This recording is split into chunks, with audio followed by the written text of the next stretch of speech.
cette vidéo, on va apprendre à faire un programme à partir d'Electron. Donc Electron, c'est quoi? C'est simplement un framework JavaScript qui est développé par GitHub. Il a été aussi connu sous le nom d'Atom Shell.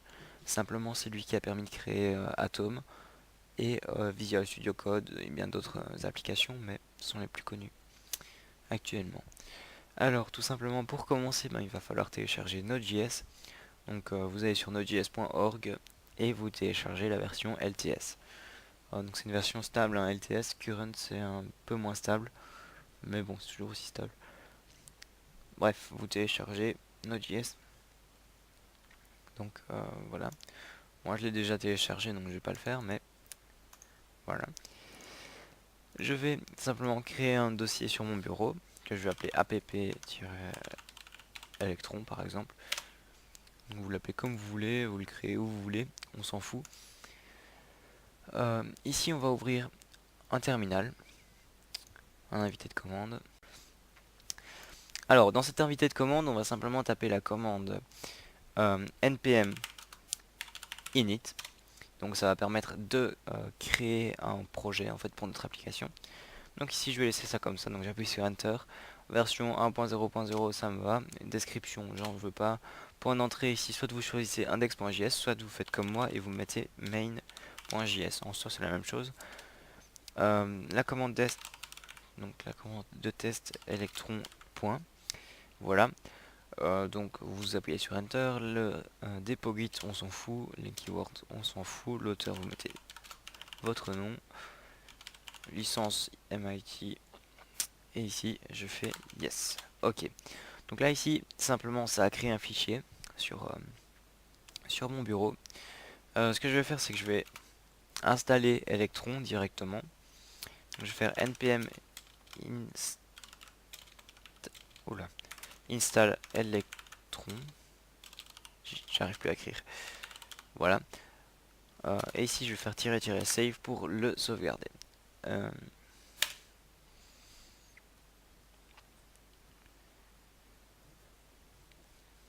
Voilà, donc là ici vous voyez que ça a créé un dossier node module et donc le npm init avait créé un fichier package.json. Alors, tout ça c'est très important parce que ça va être utile pour la suite. Voilà. Alors simplement je vais ouvrir avec Visual Studio Code. Ici, donc j'ai mon projet ici qui est ouvert.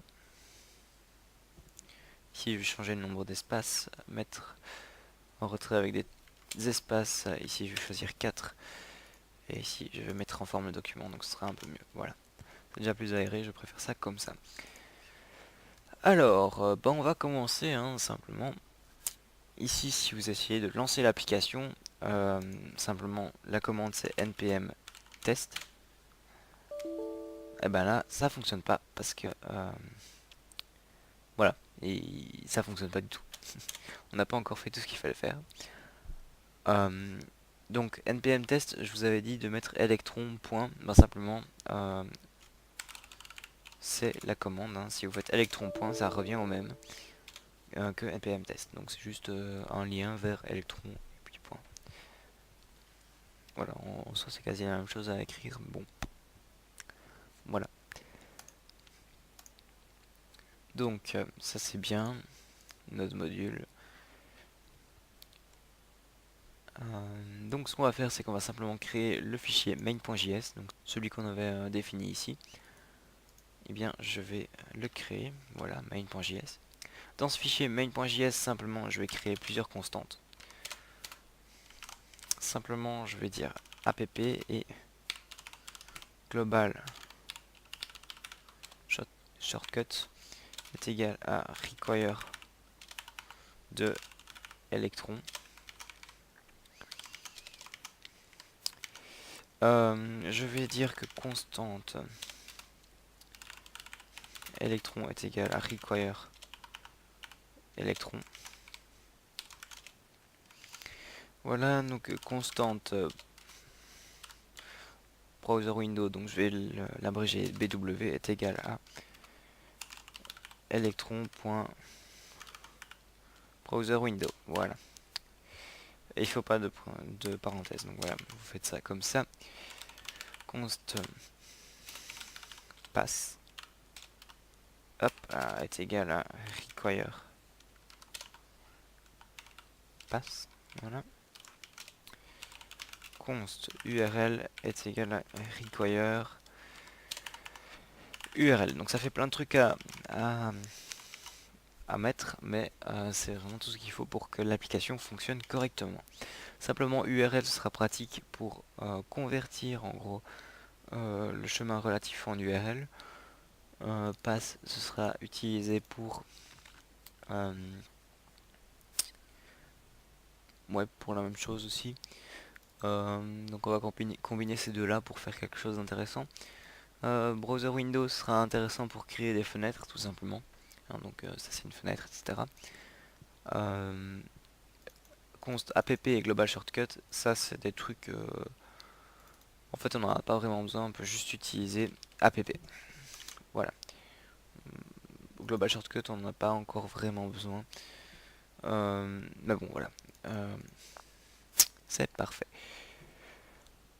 Alors, simplement ici je veux dire que quand l'application est prête, donc app.on ready, voilà. Ici je vais utiliser la syntaxe 6 pour définir mes fonctions, enfin mes callbacks. Donc voilà. Hein, c'est la même chose que function et puis après les parenthèses et puis on retire ça et voilà, c'est la même chose.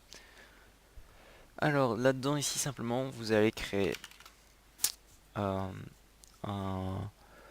nouvelle fenêtre. Donc var main underscore window est égal à un nouveau browser window. Ici simplement vous allez pouvoir dire que main window load URL. Enfin, vous allez pouvoir dire à main window de charger une URL ou en URL, je sais pas trop comment ça se dit. URL.format. Alors ici, je vais me passer en paramètres. Donc ici, simplement lui passer l'URL formaté. Ici, je vais utiliser passName 2. Et là ici, je vais faire pass.join.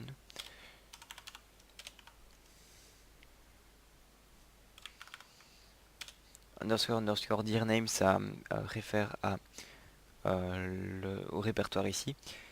Et puis ici, je vais dire virgule src slash index.html. Donc simplement, c'est un fichier qui n'existe pas encore, mais qu'on va créer tout de suite.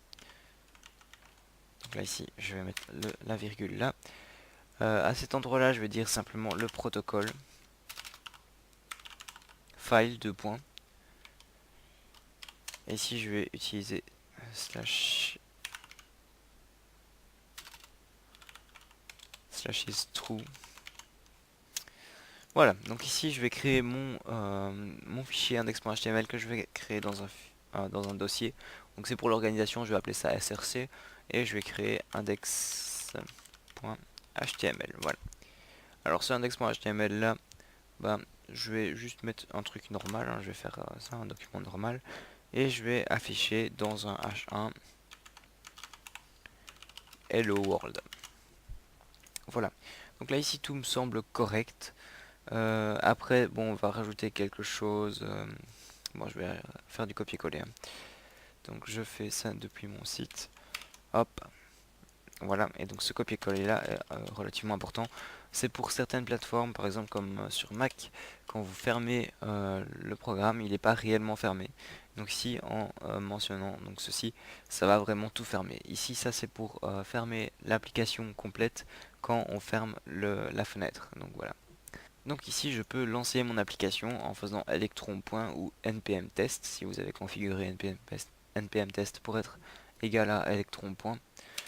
Et donc là ici je lance mon application et on voit que tout fonctionne. Alors dans la prochaine partie on va utiliser des modules npm. Donc on va voir comment ils fonctionnent, etc. On va aussi voir comment lire et écrire dans un fichier, récupérer des informations de certains trucs. Enfin bref, on va faire plein de trucs assez intéressants.